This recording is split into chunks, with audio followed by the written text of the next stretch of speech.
Welcome to WP-Tonic, episode 200. I know, it's a lot, huh? Today... Come on, John, a bit more. 200! Yeah. 200 episode. Well, today in the house, we've got a special guest. We've got Tonya Mork of Knowthecode and the WP Developers Club, and also of the Profitable WordPress Developers Bootcamp. So let's let everybody introduce themselves. Let's start with Tanya. For those who don't know you, tell us a little bit about yourself. My 30-second elevator speech. Sure. Hi, I'm Tanya. A little bit about me. Let's see. I've been in engineering, high-tech, enterprise, automation engineering for a very long time, since the mid-1980s. You can go over to Hero Press and read my story of how I came into WordPress.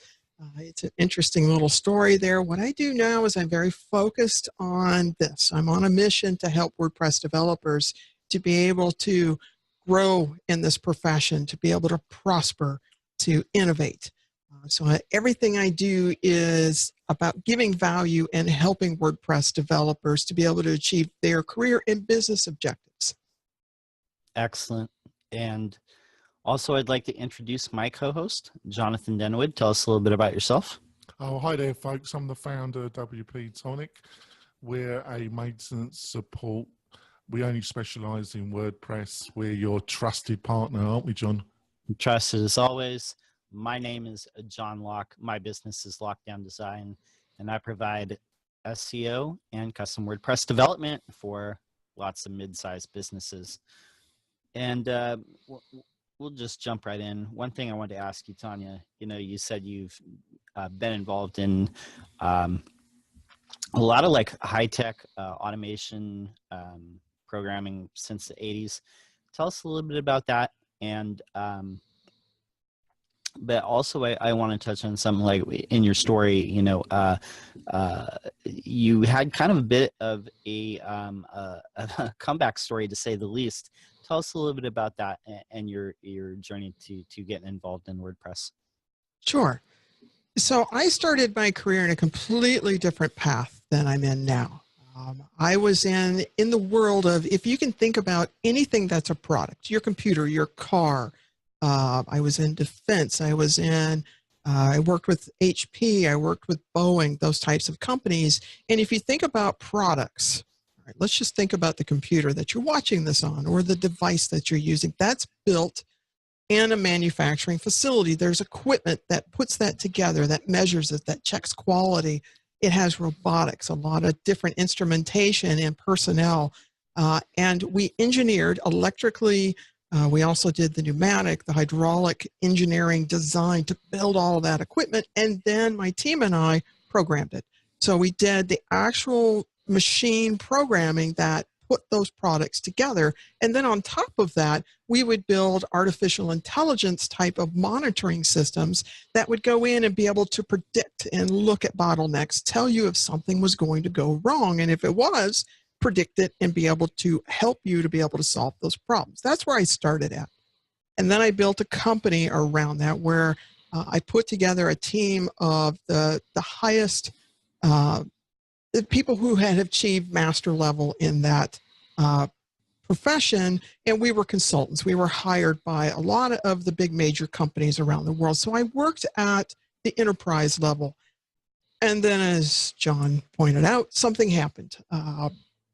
So everything's going great. My company is really growing. We're a multi-mega million-dollar company. We're doing very well and really adding a lot of value. And then I got sick. The kind of sickness that they told me, you have 2 rare diseases and there's basically nothing we can do for you, okay, other than keep you comfortable. And it was the kind where I had to be kept safe. So I had to lock myself away. I would have seizures. I would fall. Half my body would be paralyzed, that type of stuff. So for 7 years, that was my life. And after all of that time and all the medicine and everything they were trying to do for me, my body failed and I ended up in ICU for 32 days. I ended up on life support, and New Year's Day 2014, I passed away. And what's interesting about that is, one, I'm sitting here talking to you, but 2, I woke up from that A couple of days later, I was off the breathing machine, and they don't know why. I've never had another symptom, not one single symptom from those rare diseases that I had for all that time. Not one since that date. Not one migraine, not one issue. I've been very healthy. I've been able to get back into life. During all of that, because I was locked away in my home, I couldn't go anywhere. I started reaching out. How can I virtually exist and help people? I had all these years of experience. How can I take that and help somebody? So I found the WordPress community, and I started just answering questions. You know, in the software world, lots of folks didn't come up the way that I did. So there's lots of gaps. There's lots of fundamental things that they don't understand. So I thought, wow, hey, maybe I can help here. So I started answering questions. The community accepted me in. I was able to help a lot of different people, and that grew. And that's where we're at today, is everything grew out of that. Wow, that's really like an amazing story. And so where you're at now, and where I first discovered you, was probably like in the WP Developers Club and Knowthecode. And tell us a little bit about those initiatives, and why you created them, and what the ultimate goal is. Sure. So the Developers Club had a different path when it first started. We kept the essence of it as it is today. So what it is, we wanted a safe place that's for developers only, where we come together, we promote each other, we help each other, we share jobs, we share gigs, we talk about our projects, and when we have questions, hey, I need a code review. I don't understand how this works. Everybody comes together and we help one another. It's a club, it's a community, and it's private. It's a Slack group where we all talk.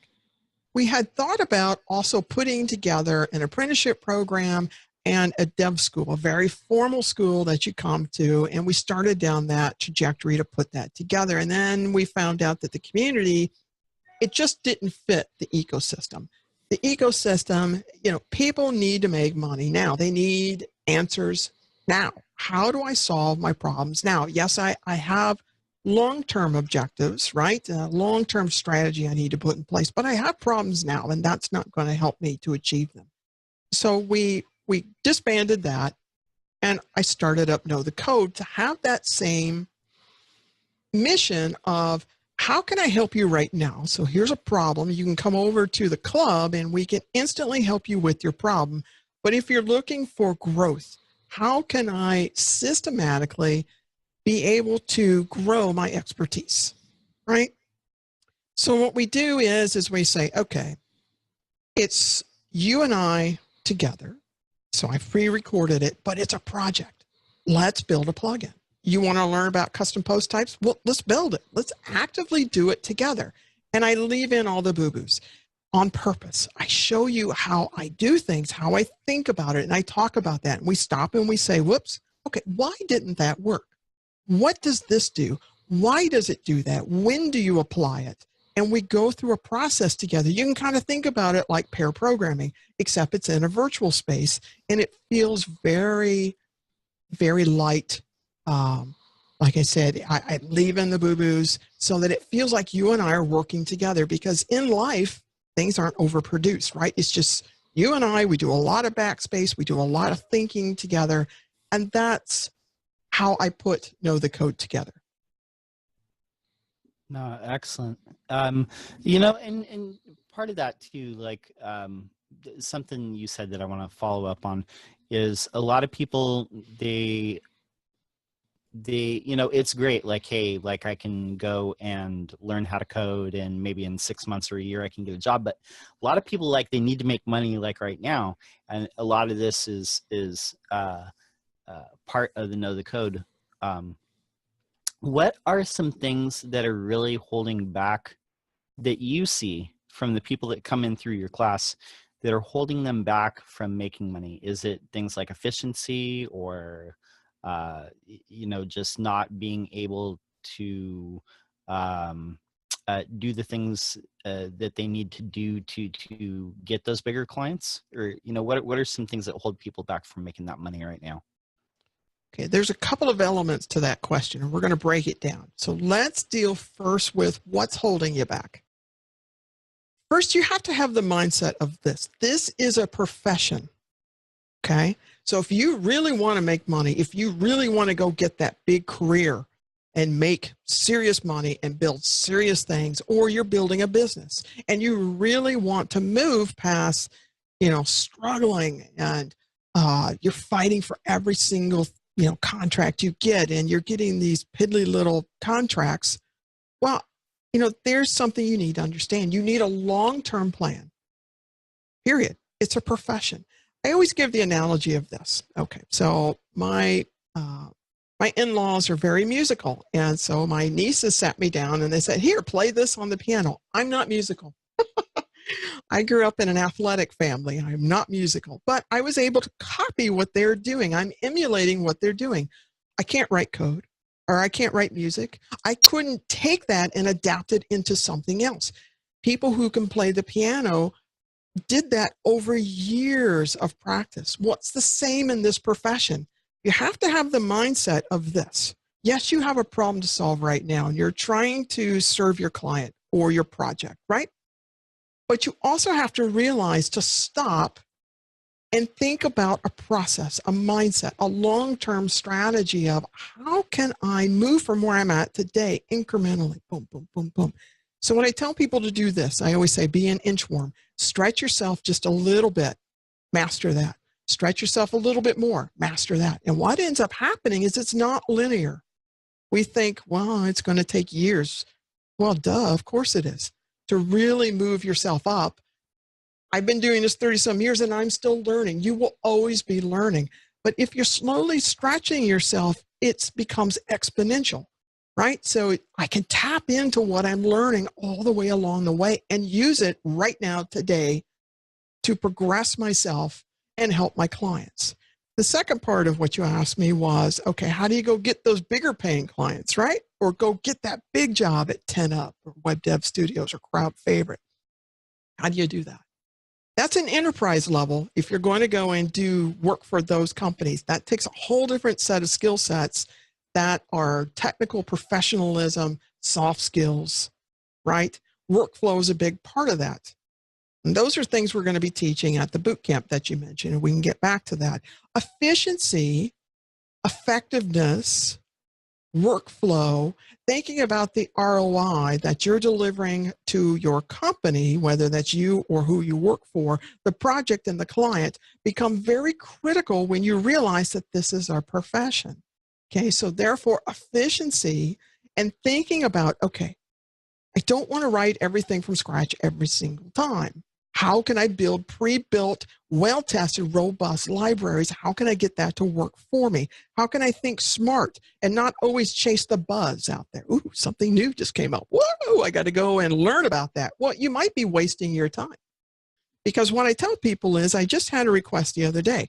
Hey, try out this IDE and give me your, they come to me because I'm an authority in things, and they say, hey, if you support me, then that means people will use my product. And this is what I tell people is this.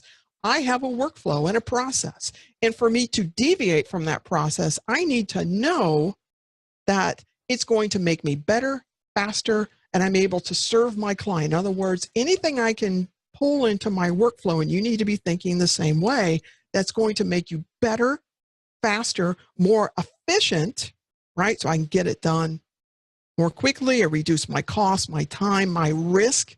More effective means I'm solving the right problems and delivering the right solution. If it gives me those things, then I will deviate. So that's why I tell people is watch out for buzz. Think about your workflow. Think about long-term strategy of what you're doing. Slowly stretch yourself. Be very, very systematic in what you do. You will be successful and you will grow. No, that's excellent. It just pushing your boundaries a little by little. But always be pushing yourself. And another thing that you mentioned too, the boot camp, this is kind of a different thing than what you've been doing with Know the Code. And this one is giving people actual work. You're bringing in a lot of people to teach people about having efficiency in their workflow, having better coding practices, but also like some business stuff. Tell us a little bit about the profitable WordPress developers bootcamp, what that is, who's involved, and what it's going to be like.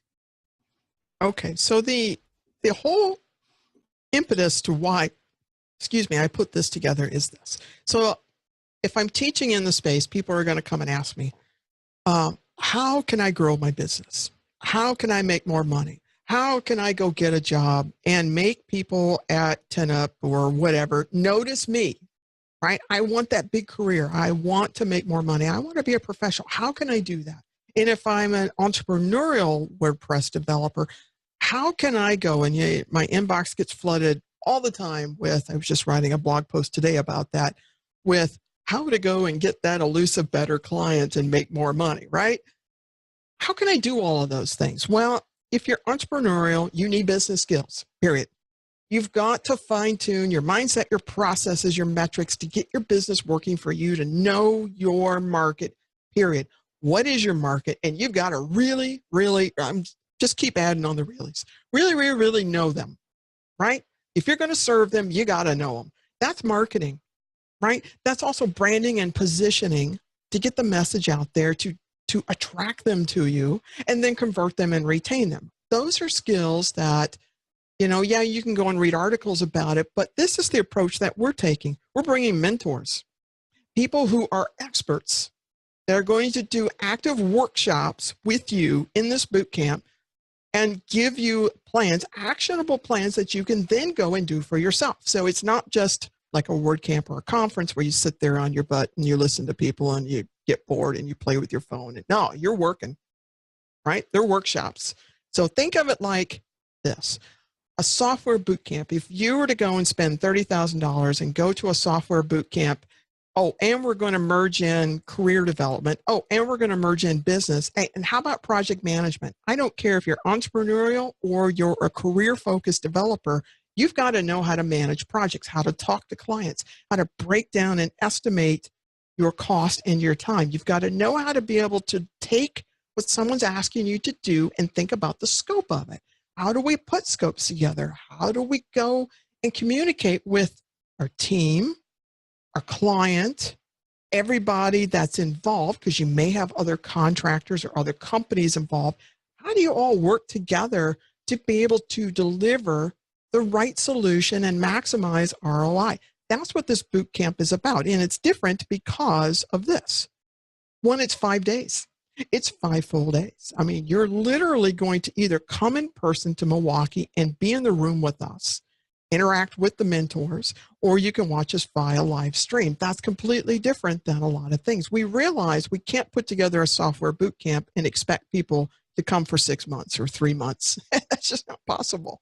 So I tried to put something together, and I'm trying to pack as much value into it as possible that people realize if you're very, very serious about your career and growing your business or your career, this is something that is going to really jam pack and give you a way to accelerate your outcome, meaning what your business objectives are. So we've got people like Chris Coyer, who's coming, right?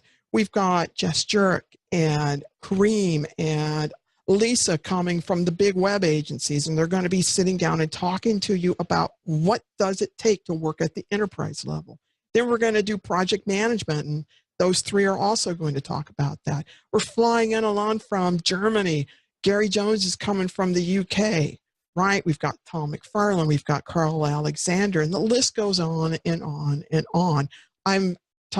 After this, I'm talking to Chris Davis he's an expert in automating your marketing. He's now the head of education at Active Campaign. He was the head of marketing automation at Lead Pages. So I'm seeking out experts, bringing them in, and making sure that when you come in there, you're ready to work. That's the difference, and that's what we're doing with the bootcamp. No, sounds excellent. We're going to go our midpoint break, and then when we come back, we're going to be talking more with Tonya Mork. We're coming back from our break, and we're talking with WordPress developer Tonya Mork, and passing the mic over to Jonathan. Oh, thanks, John. And I just, before I say, John, thank you so much becoming the co-host of WP-Tonic, and you've contributed a lot over getting to our 200 episodes. I just thought I would say that, John. No problem. So, Tonya, before we went live, we were discussing, I've just been watching another fantastic podcaster, slightly higher level, Jason from This Week in Startups, and he had Brian Carson on of Treehouse. And it was a fascinating interview, as fascinating as this one. But what made you decide that you're going to take on trying to build an online educational service company, whatever you call it? Because it's a tremendous undertaking. You've done a fantastic job. So what made you decide, I'm going to go for it? Well, that's a great question. When I had my consulting firm, my engineering consulting firm, I did a lot of apprenticeship programs. Okay, so companies would come to me and say, Tanya, we have this potential prospect, someone that we're interested in and we want to develop and grow. But we don't have time to just hire this person in. We need them to come in and be effective on day one. We need something. Can you help us with this? So I would put them into an apprenticeship mentor type program, and they would work with myself or my team and be able to level themselves up to actually learn. So here's what happens. In the world I came from before, people go and they get their engineering degree and they come in and they think, ooh, I can go get this big job. And they don't know squat on day one, right? So they don't add any value because they don't have any practical experience. They have theoretical academic knowledge, which is valuable, but they need to marry that with practical experience. And that's what we would do. So when I was working with developers, you could see this gap, right? There's code floating all over the internet, little snippets of code. And I would look at it and go, oh, that's going to cause you a problem. You're going to plug it in and then some other little bug is going to pop up and then you're going to be chasing your tail. So you're spending too much time bringing people's little snippets in, and then they cause you other problems, or they cause your client wonky behaviors. Okay, how can we then package this up to help you to be able to grow? And that's where this online education came from. Was it just started with talking with people, answering questions in forums on Slack and Stack Overflow, wherever. And then I did a little podcast. People enjoyed that. And it slowly just grew into this. So now it's me and a mic. I come up, people ask me questions, and I turn that into let's build a lab out of it. Or I'll write an article that gives you inside master tips, or documentation, for example. On the site, you'll go there and it will teach you about things like, how does a for each work? When do you use it? How do you apply it? And then we'll actually go into the PHP source code and we'll look at it. But documentation out there in the world really sucks. So I wanted documentation that is practical, that you could use, right? That's where the impetus came from. Great. Oh, thank you for that. In the interview I've just mentioned, Carson made some quite strong statements that he felt that they could take anybody of average intelligence who's committed to the process, and over a 6-month period, they could get them up to a standard where any company would consider hiring them as a starter developer, but they would have the ability to function and provide value to that company from day one. Do you feel that is true? That is possible? And yeah, basically, based on your experience, would you agree with that statement? I'm always leery to put a time qualifier on something, right? Because there are a lot of variables to it. And people will hear, ooh, I can learn this in 30 days. I can learn this in 6 months. I can learn this in a year. There are a lot of variables that go under that. One, it's you. It really is you. You've got to pick a platform, pick a teacher that you can actually learn from. someone you trust, someone you know that can take their expertise and translate that over for you. That they start where you're at and then they bring you forward. I understand what Ryan is saying, and I'm sure if you were to sit down with him and ask him, he would list out a bunch of things like you have to be very dedicated to the process. You have to be able to develop and build your analytical abilities, that problem solving abilities, because really that's all we're doing is we're solving problems and we're doing it through code, right? And web technologies, but we're still just problem solvers. Once you build that knack of being able to think logically, okay, so that means something different to everybody. To be able to think in step by step, minute little processes, because computers, here's a master tip for you.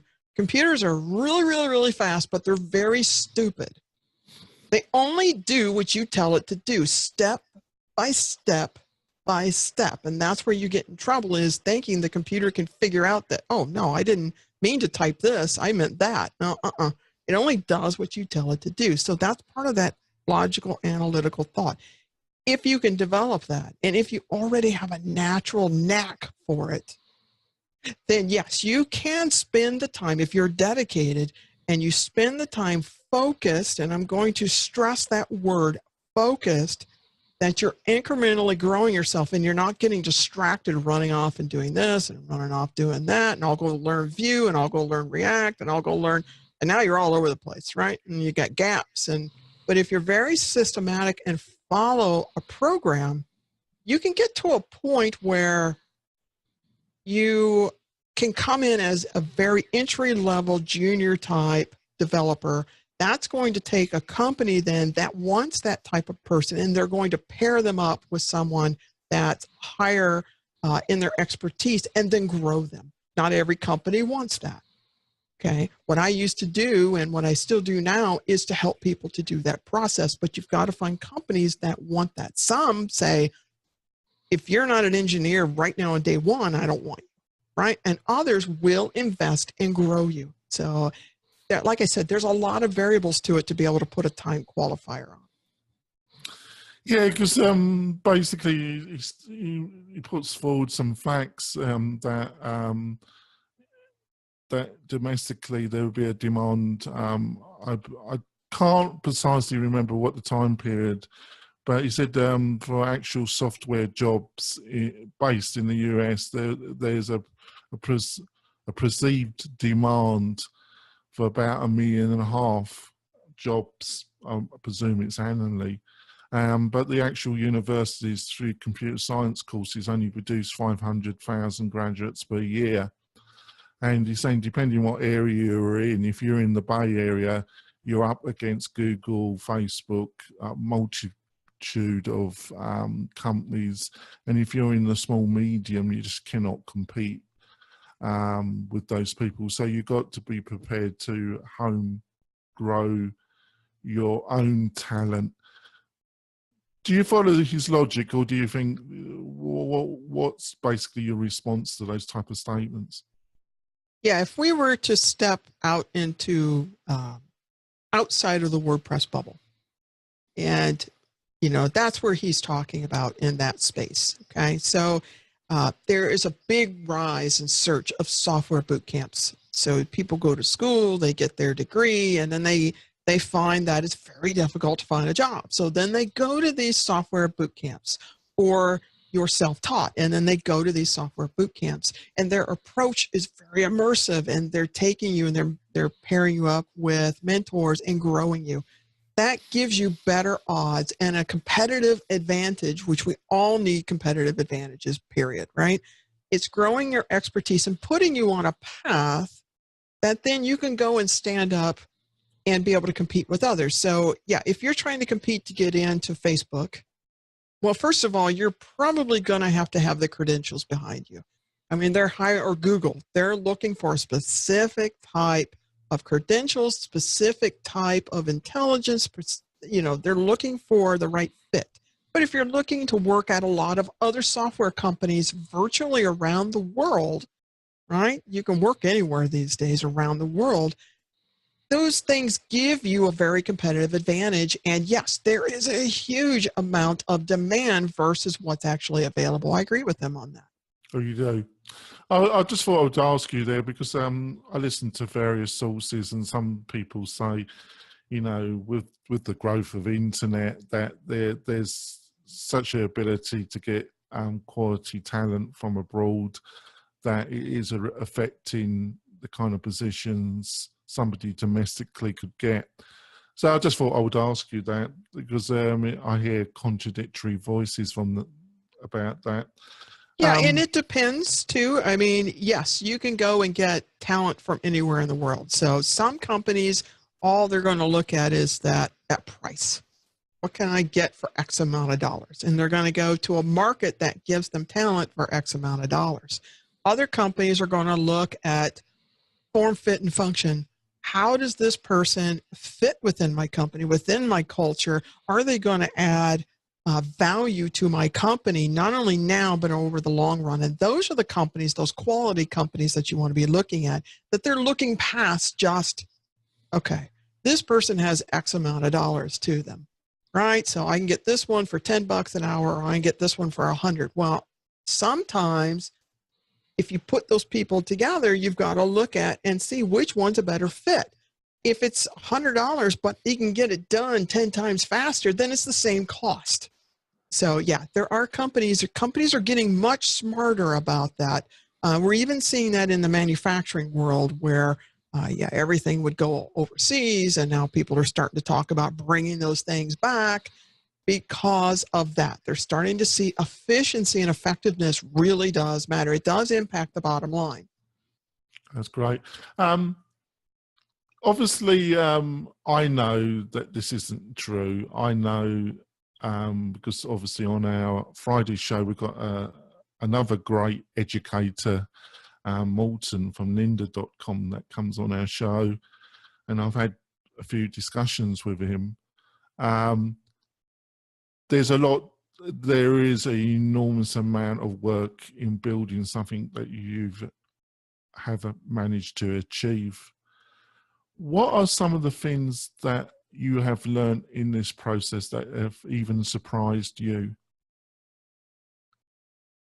I think so. As I've been putting things together over the years, I've had to adjust my approach to the market. So I used to do that back with my consulting firm too. So with my consulting firm, I didn't have to advertise. I didn't have to do any marketing because people would call us because we were the authority and we were able to solve the problems for them. But we adjusted our approach for each and every client that we came into.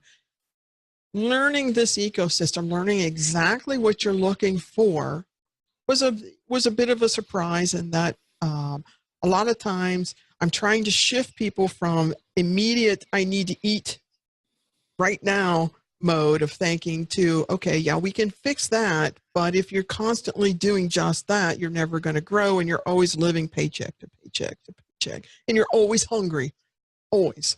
So trying to get people to grow and think in a long-term strategy has been something I'm very focused on. And other things were, as I was putting video casts together, and Morton will probably feel the same way as I've talked to many other educators in the space, is you constantly got to be thinking about that ideal person, but everybody's different, right? So you're putting something together and you have to go back and iterate and make things a little bit better, build in things to make sure that everybody can be successful along the way.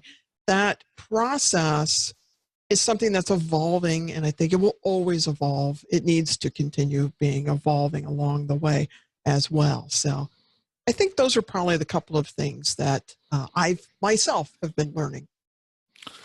I just want to wrap up and see if John's got a final question, and then maybe we'll go on to some bonus material, folks, because it is our 200th show, and if 200. Tanya's got like 10-15 minutes, maybe she'll continue the conversation with us. But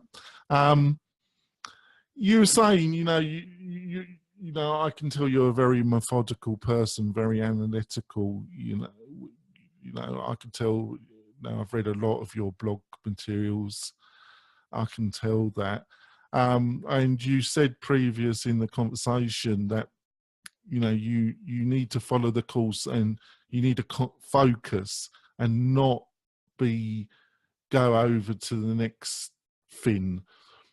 But that's difficult, isn't it? Because we're talking about web development here, aren't we, Tonya? A perfect example, and Brian Carson mentioned it, is that the big thing at the present moment is React.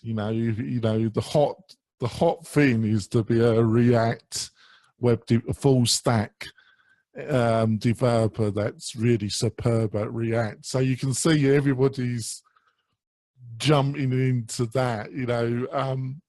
Have you got any comment about that and how to resist that, really? Yes.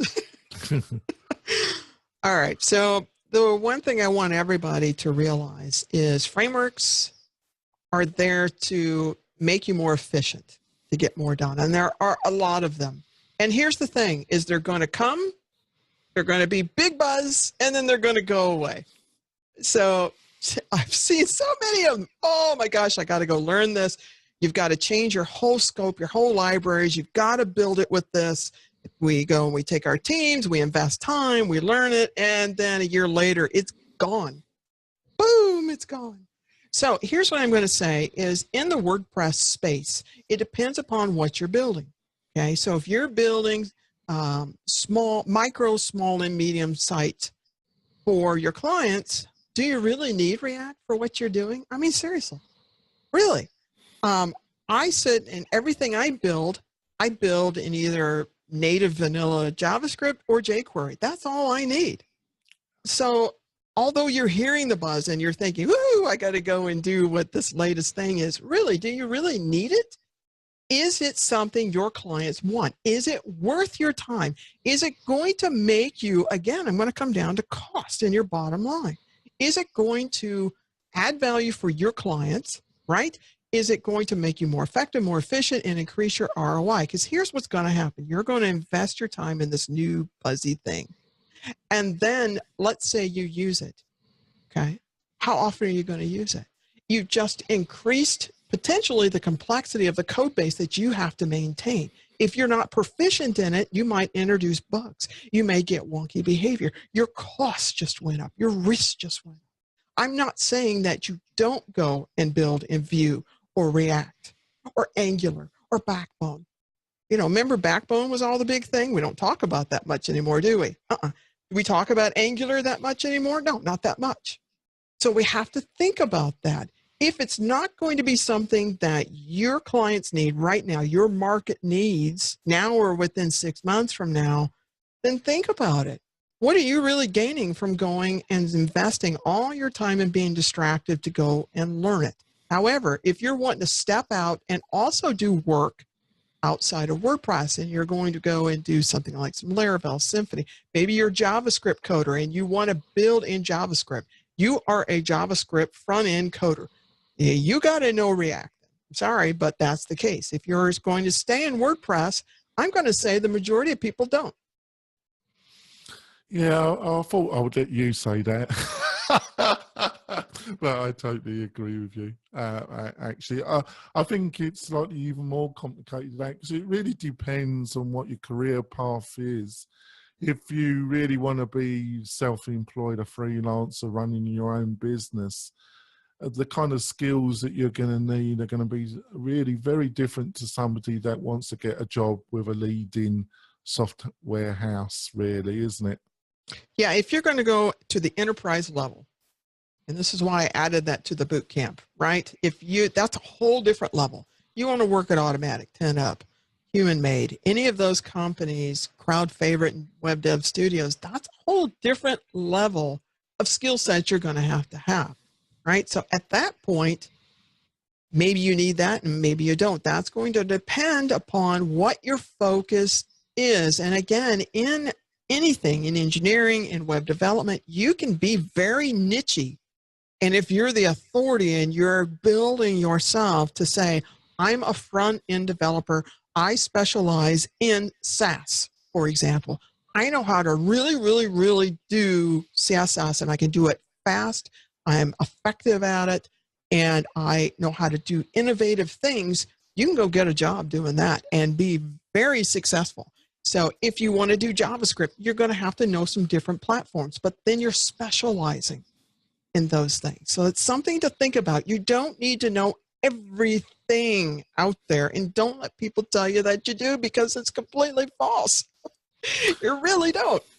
Yeah, it really annoys me when I hear a lot of people that should really know better and probably do, and they spread that, and I think to myself, that's such misleading information.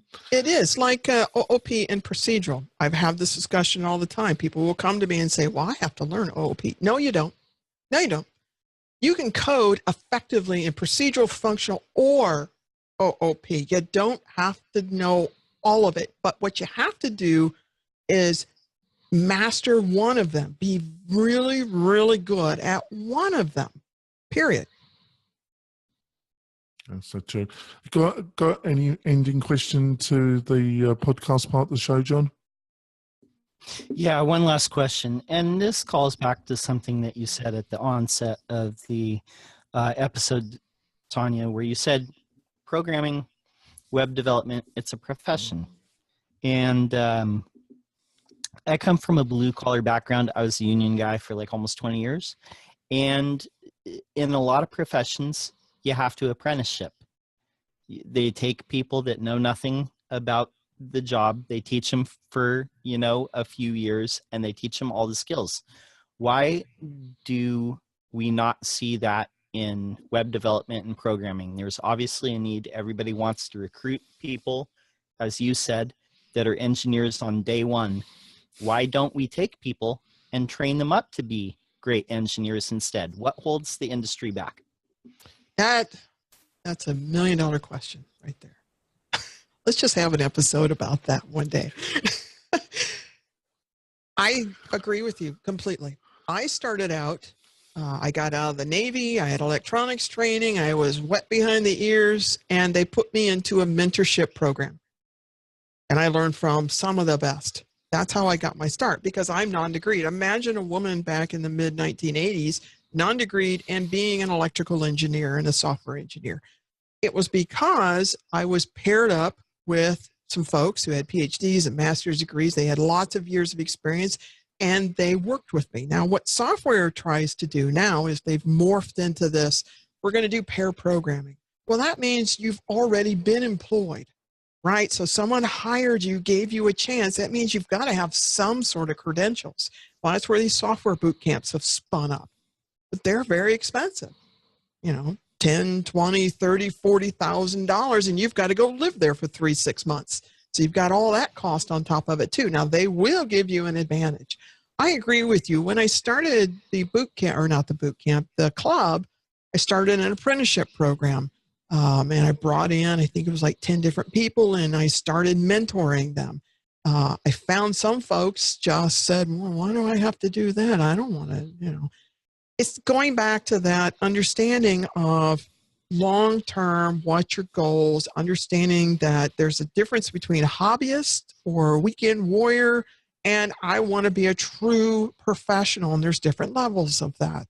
I would love to see, and I've talked about this often, some sort of program that we put together where we can actually mentor people, and it's a systematic program that guides people. As you just said, I think there's tremendous value in that, and that's one of the reasons why I'm putting together the boot camp. We're trying to do it very slowly, but I'd like to see it morph into more of that, because I'm going to tell you what, you can take a person who knows very little, has maybe an analytical approach, maybe a little bit of appreciation, and you can grow them to become even all the way up to engineer level. I'm a living example of that. I used to build robotic systems and artificial intelligence systems, and that came from the mentoring that I got, okay? And my complete determination and mindset to master it. So yes, I would like to see that, and I think that's a big hole in the whole industry. I do. Well said. Well, with that, I think we'll end the regular portion of the show. If you have a few minutes, we'd love to have you for some bonus content. Where do people find you online, Tanya? And what events do you have coming up?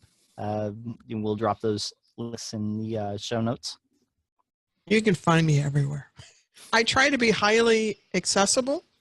So if you have questions, I will get to it and answer your questions. I really do want to help you, period. Okay, so the one thing you're going to learn from me is I try to be very transparent and have a lot of integrity, and I really mean it when I want to help you. So you can find me on Twitter at Hello from Tanya. You can come over and join the club. It's free. You can talk to me in Slack. You can find me at knowthecode.io. The events that I have coming up is I'm always producing content on Know the Code. You can go to the What's New and What's Coming pages and see what's there. And the Profitable Developer Bootcamp is going to be the big thing if you're very serious about growing your business or your career. That's the big one that's coming. Awesome. Jonathan, how do we get a hold of you? Oh, thanks, John. But before that, I would say to folks that if you are really interested in moving your skill level onto the next level, I would personally highly endorse Tonya and her courses. I have looked over her materials, and they're very well written and very well planned, and I would have no worry in personally saying, if you're interested in that, go over and learn some more. How you can get a hold of me, it's really quite easy, folks. It's either on Twitter at Jonathan Denwood, on our Facebook page. I'm doing more stuff on Facebook, or you can email me. I do reply to emails with questions. We love feedback as well, folks, and that's at jonathan@wp-tonic.com. Awesome. And you can get a hold of me at my website, lockdowndesign.com. You can follow me on Twitter, lockdown_. For the WP-Tonic posse in effect, we're saying peace out. Tune in for our next episode, and be sure to get your dose.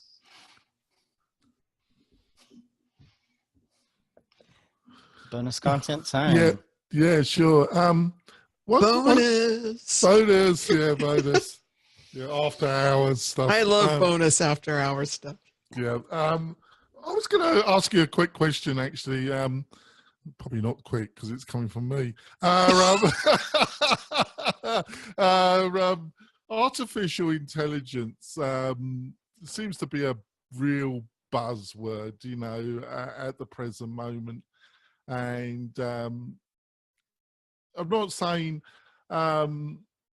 obviously, I feel at the present moment it's really been overplayed. I think on the medium long term, obviously, it's going to be a major force. But I really feel at the present moment, when you look at the devices that's supposed to recognize your voice, they're still painful. Automation, yes, it's made an increase in its presence felt, but I also feel it's grossly overstated as well. What do you feel about that? Well, it's not a newer technology. So we've been doing artificial intelligence for quite a long time now, but it's evolving. Okay, so I can think back to, well, let's go to video games. Everything that's new goes through a really crappy period, right? Pong was really big when I was a kid. My brother and I played it for hours and hours, and it's a boring, stupid game. But it was new and it was cool. It was something we never had before. You know, stupid little paddles up and down and bing, bing, bing, bing. Look where we're at today. So everything has to start in this period of it's new and it takes a while. So with these devices, there's a lot of pieces and elements that go to it. The really cool thing about artificial intelligence and why maybe it's being talked about in such a way is that we need to understand what it is, right? So I hear so many people use words and phrases, and they really don't know what the heck they're talking about. Well, yeah, Sorry. well, you know, I was listening to Sam Harris on Waking Up, his podcast, and he had some artificial intelligence experts on or expert, I forgot the gentleman's name. And, you make such broad statements. That's a surprise, folks. Sam Harris making a broad statement. That, we're going to be replaced very soon with machines that will really effectively be able to teach themselves. And I don't really see any evidence of that at all. What do you feel?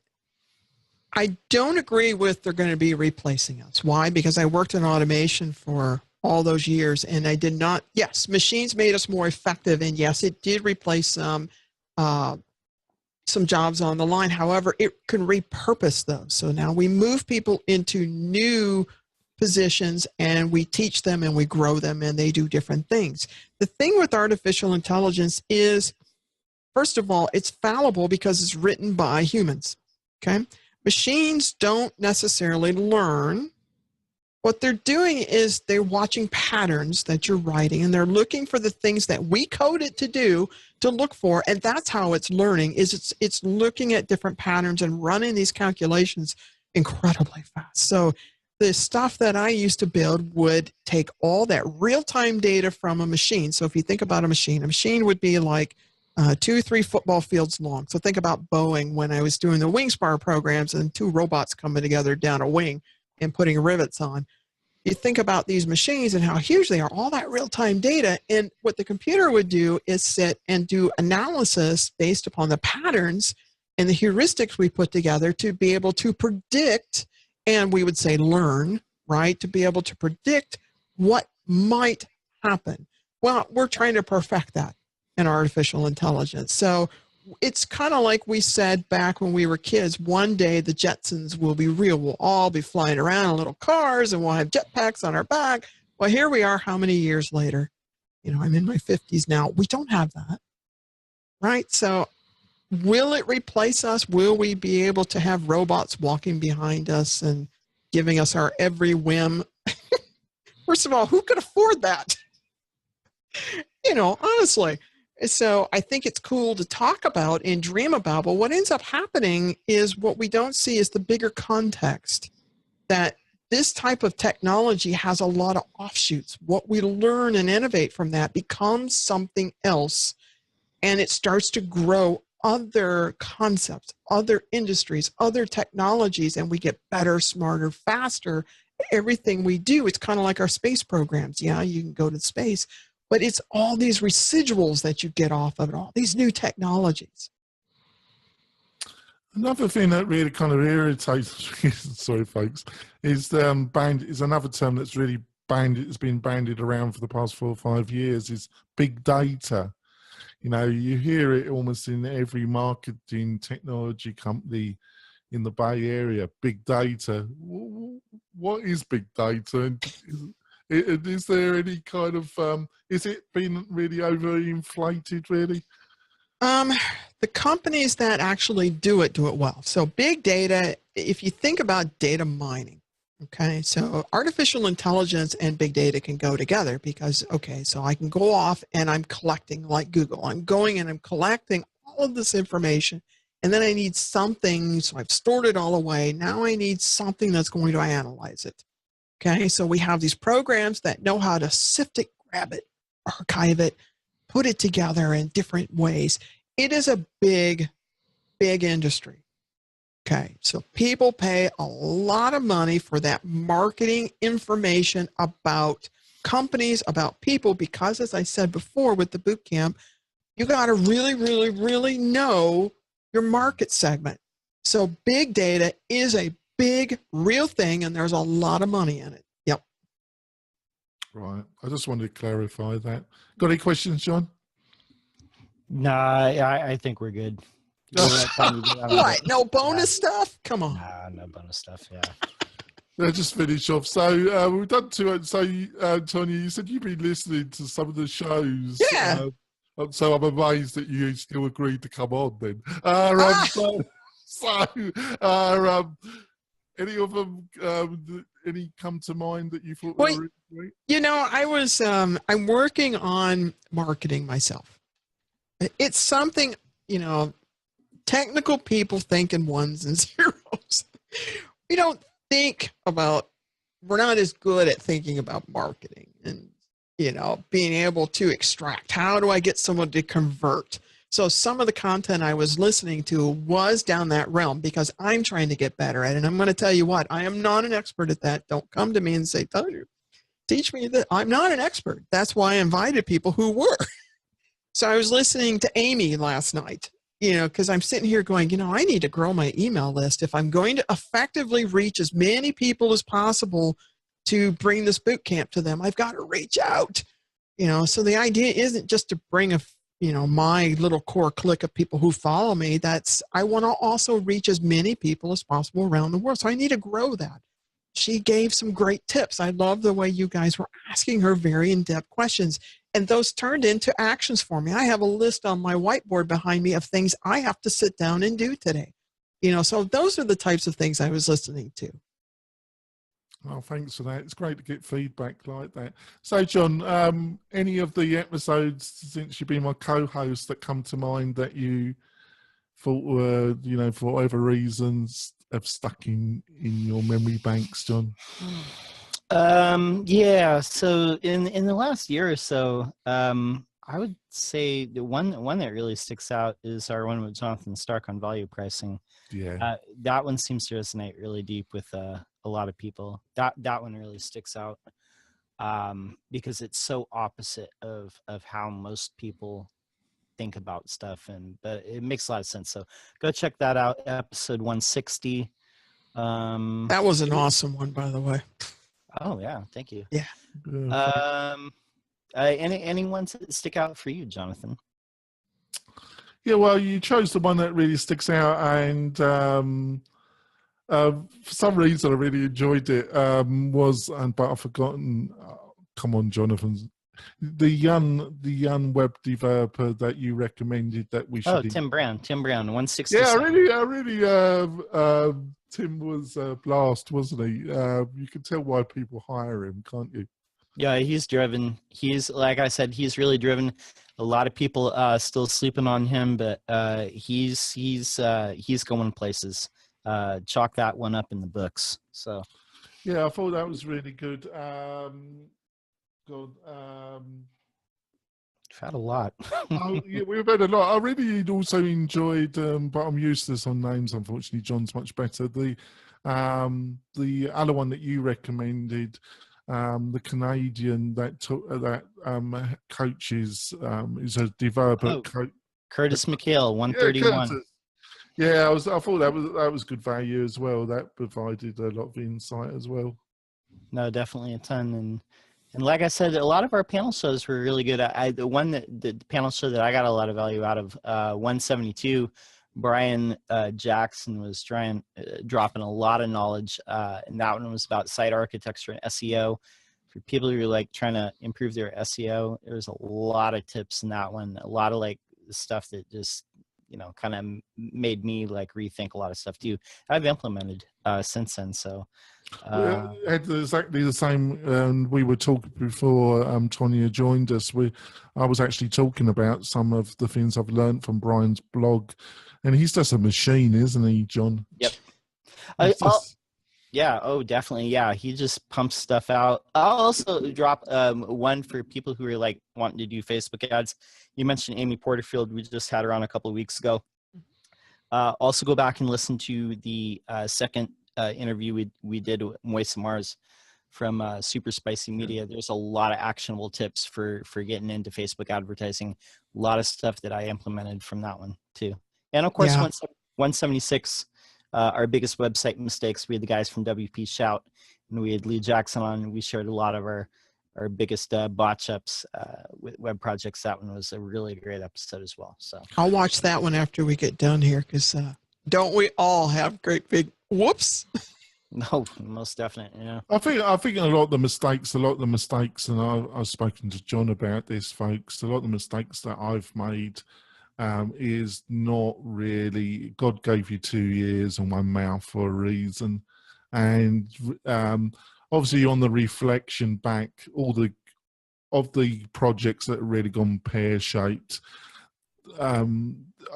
the information was already there. You know, the signs were already there. Well, I just, for various reasons, didn't want to see them or hear them. But that's the truth of it. Normally, Well, the key is that you go back and you learn from it, like the time I shut down a whole manufacturing plant, you know, so. Oops. Whoops. Happens to everyone, right? You pulled the wrong cord out, did you? I hit the wrong button at the time before they had an "Are you sure?" on that button, right? And you went from hearing machines to dead silence and then a lot of yelling. Yeah. I bet that was great. Oh, that was bad. Believe me, that's happened a lot. I worked in a factory like the last 5 years or so before I got into web development and stuff, and there was delays all the time. So. Oh yeah, so you know. Yes. You don't feel too bad. You probably gave them a tea break. Yep. I think we'll wrap it up, folks, and hopefully we continue. We've got some great guests and some great Friday shows coming up. I'm going to Orange County this weekend to the WordCamp. It was my first time at the Orange County. So I've been let out of the prison, so I'll be going down there. So if you're also going, I'll probably see you there over the weekend. Look him up. Should be a blast. See. The OC. Yes. See you later, folks. Bye. Bye.